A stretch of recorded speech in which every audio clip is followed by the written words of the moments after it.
We continue to preview the 2025 college football season. Our stop today is Marion, Indiana, as we get to visit with Coach Andrew Rohde, who is heading into year 3 with the Indiana Wesleyan Wildcats.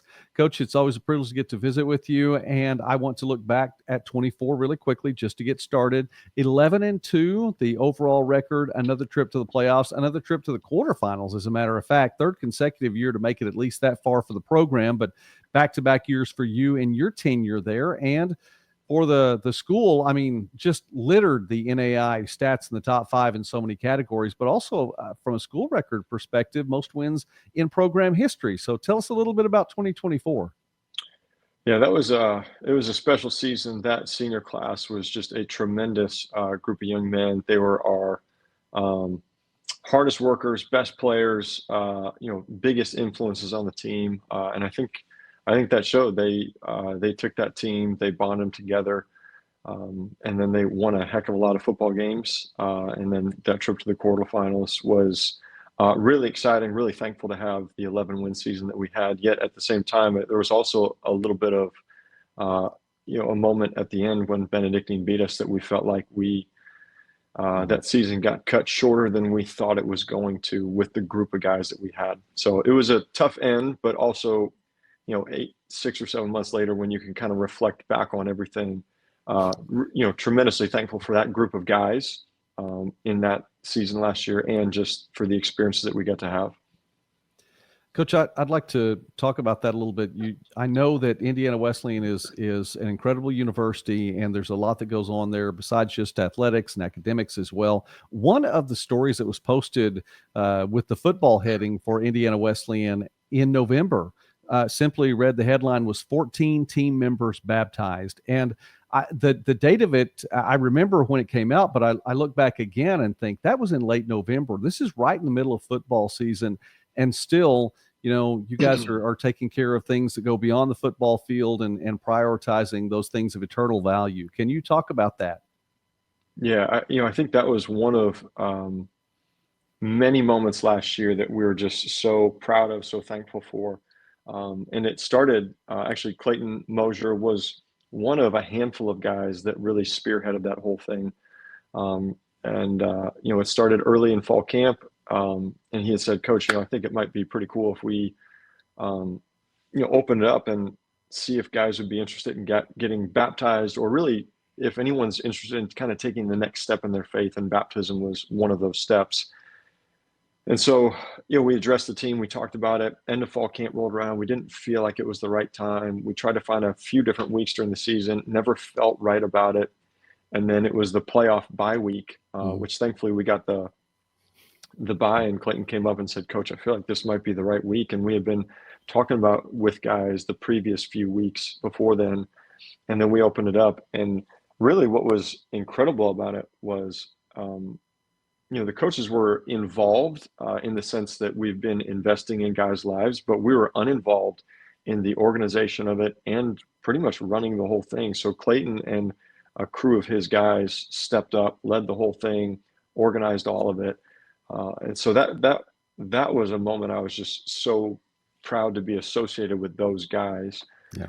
In that they led all of that. And it was driven from those guys. And that's the kind of leadership that we had last year, that, you have so much success on the field, yet there's so much eternal success happening off the field. And that's why you look back and you're disappointed about the end of the season and not being able to play longer. Yeah. Yet, you wouldn't trade any of those moments for the world, because there's so much good that's coming from those conversations in the background, and the stories that are being created in guys' lives, and the steps that guys are willing to take to move forward in their faith. Absolutely. Well, I appreciate you sharing that with us, Coach. As we look ahead to 2025, I know that some of those leaders are moving on. Let's look at the offensive side of the ball really quickly.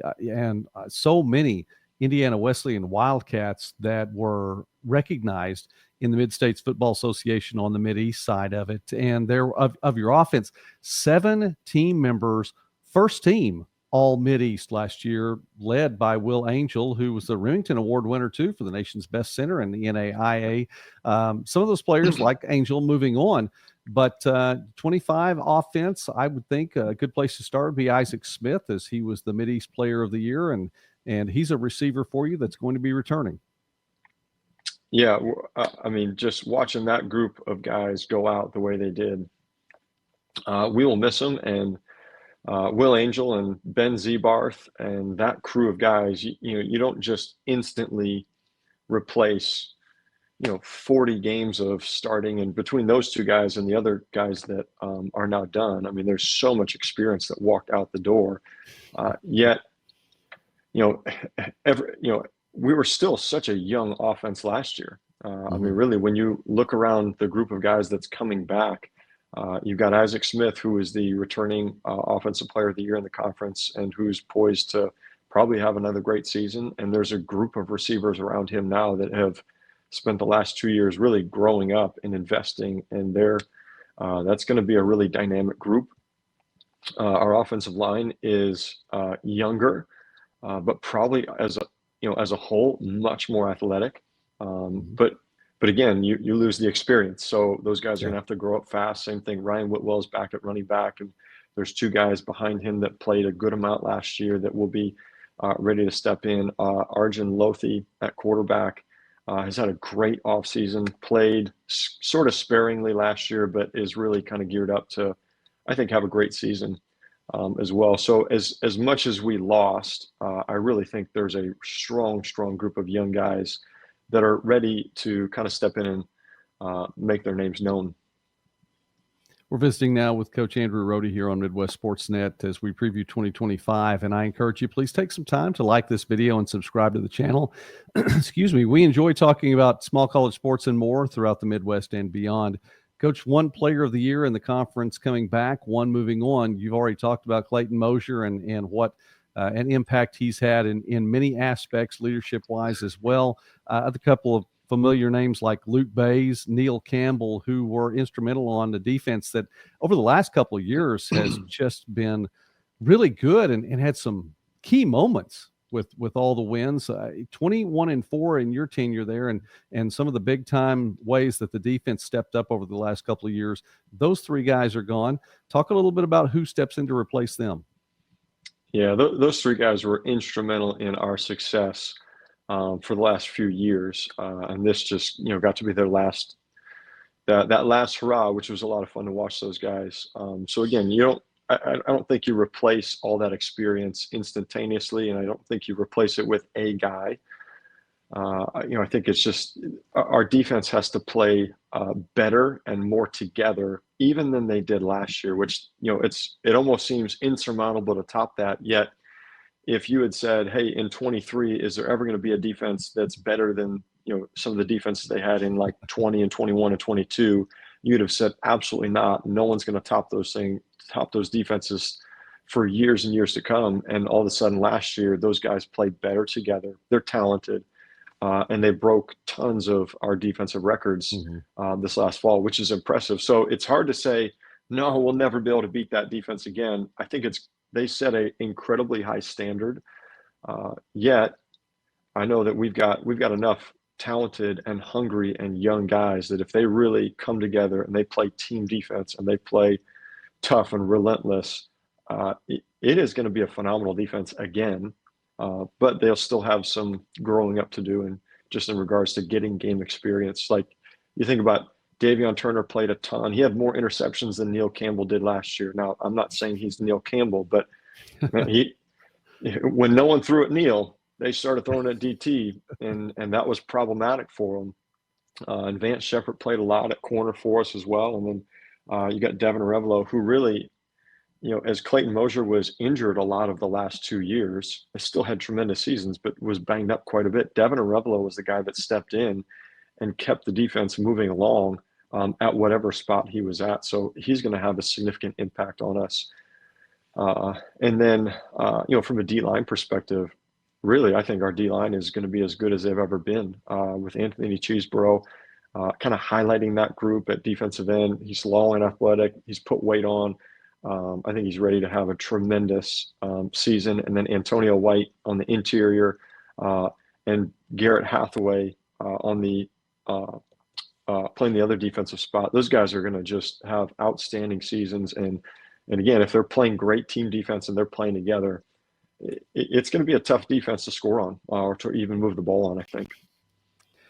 Well, when we move to the special teams aspect of your team, Josh Clifton is coming back, and fantastic career he had fantastic year he had last year, a leading scorer for the team, 12 of 15 field goals, 70 of 73 point after attempts, which means that you scored a lot of touchdowns last year as well. That's a big time number from a kicking standpoint. He comes back, and there may be an opportunity to take over the lead spot as the punter this year as well. Yeah, Josh had a great season. Really worked hard this offseason, invested in the team in some ways that he didn't in previous years, and it's been awesome. Actually, just saw him. We had a specialist camp, and he was out coaching the young guys, and was absolutely crushing the ball. So we're excited to see what he can do this fall on the field, but also he's had huge impact off the field with our guys. So excited about him. Nolan Foley is in the mix for winning that punting job. So we're going to see what shakes out there. But again, there's competition all over the field on offense, defense, and special teams. And then you lose Isaiah Hayes, who was a fantastic long snapper for us. So there's a lot of guys that are going to have opportunities in fall camp to step in and win some jobs. So it is going to be a really competitive fall camp, which that's, as a coach, I'm walking in and I'm fired up about how much competition there is out there. That has to be exciting. Well, I'm glad to hear that. That's a good thing. I enjoy getting to know you in the program. The quote unquote get to know you question of the summer has been favorite 80s song or favorite 80s band. Where does that fall for you, Coach? Golly. Well, I was born in 86. So I don't know if, and I wouldn't say I'm a music buff by any stretch of the imagination. If Eye of the Tiger was an 80s song, I'll go ahead and say Eye of the Tiger. Okay. You're correct. That does work. Survivor, and I want to say 82 or 83, one of those two, but definitely on one of the Rocky albums.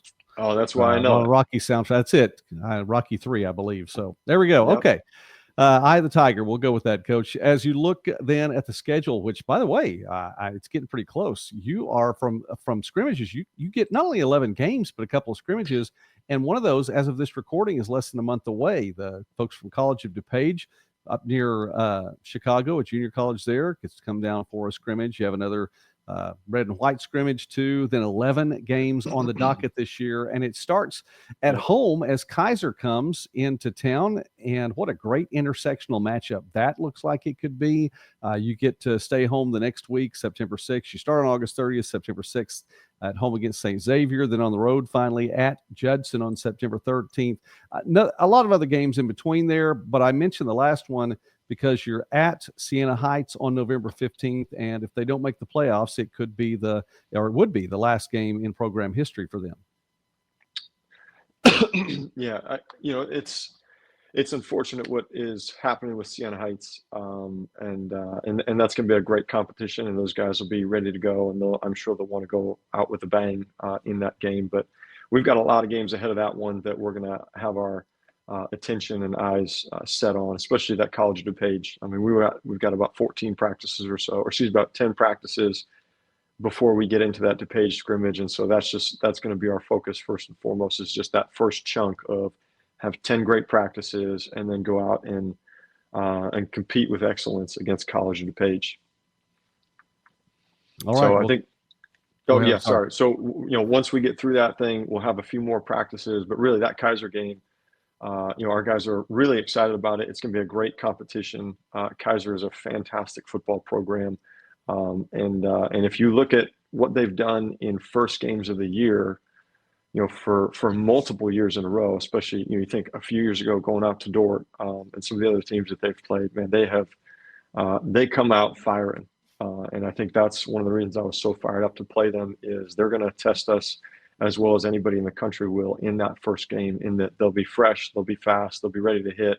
And they've got a really long trip, so they'll be ready to get off the bus and get after us. So it's going to be a great competition. I'm excited to play them. And I have a tremendous amount of respect for for Coach and what he does with those guys.